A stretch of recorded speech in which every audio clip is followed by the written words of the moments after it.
छत्तीसगढ़ में सुपोषण अभियान की रफ्तार कोरोना की वजह से धीमी रही। जिस रफ्तार से कैंपेनिंग शुरू हुआ था, अगर वो लगातार चलता रहता तो उसके बेहतर परिणाम मिलते, लेकिन कई जगहों पर कोरोना की वजह से सुपोषण अभियान बंद रहा, जिससे आंकड़ों में कमी नहीं आ पाई। रिपोर्ट देखिए।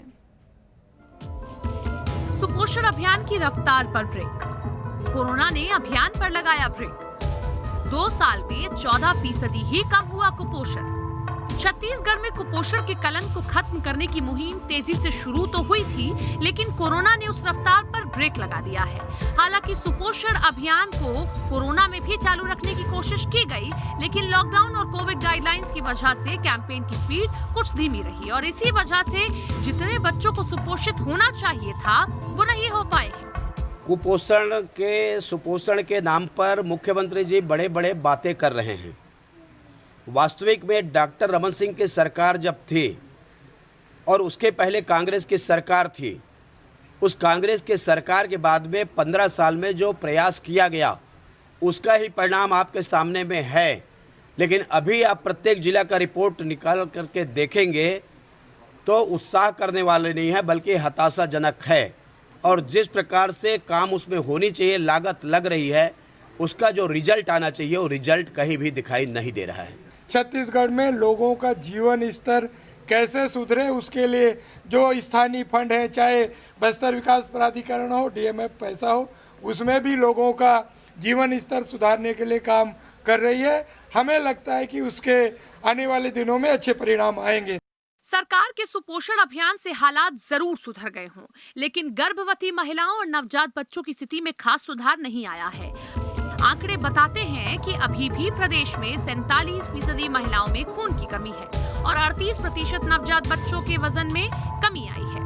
15 से 49 साल तक की उम्र की 47% महिलाएं एनीमिया से पीड़ित हैं, यानी करीब आधी महिलाओं में खून की कमी है। ऐसी स्थिति में जन्म लेने वाले बच्चों के कुपोषित होने का खतरा बढ़ जाता है। पूरे प्रदेश का तो छोड़ दीजिए, रायपुर में ही जब 21% महिलाएं खून की कमी से जूझ रही हैं, तो अंदाजा लगाना मुश्किल नहीं है कि प्रदेश की महिलाओं की क्या हालत होगी। हालांकि सरकार की ओर से ये दावा किया जा रहा है कि पहले की तुलना में कुपोषण और एनीमिया पीड़ितों में कमी आई है, मगर बीजेपी का आरोप है कि सरकार सुपोषण कैंपेन का सिर्फ ढिंडोरा पीट रही है। जमीनी हकीकत कुछ और ही है। सरकार का दावा है कि पहले करीब 38% बच्चे कुपोषण से पीड़ित थे, जबकि 48% महिलाएं एनीमिया की चपेट में थी। सुपोषण अभियान के बाद कुपोषित बच्चों की संख्या में 14% तक की कमी आई है। अगर सरकारी दावों को मान भी लें तो प्रदेश में एनीमिया पीड़ित महिलाओं की दशा में खास सुधार नहीं हुआ है। आंकड़े बताते हैं कि राज्य में 5 साल से कम उम्र के 23% बच्चे कुपोषित हैं, यानी करीब 4 लाख बच्चे कुपोषण के शिकार हैं। ये स्थिति तब है जब हर साल सुपोषण के नाम पर करोड़ों रुपए खर्च हो रहे हैं। जिन जगहों पर सबसे ज्यादा कुपोषण और एनीमिया के मामले हैं, उन पर नजर डालें तो बिलासपुर में करीब 30,000, राजनांदगांव में 31,000, रायपुर में करीब 28,683, रायगढ़ में 24,759, बलौदाबाजार में 29,737 बच्चे कुपोषित हैं। तो वहीं दुर्ग में 6,000 बच्चे कुपोषित हैं, जबकि जांजगीर चांपा में 24,000 बच्चे कुपोषित हैं। तो मतलब साफ है कि पिछड़े इलाकों को तो छोड़ ही दीजिए, बड़े शहरों की भी स्थिति ठीक नहीं है।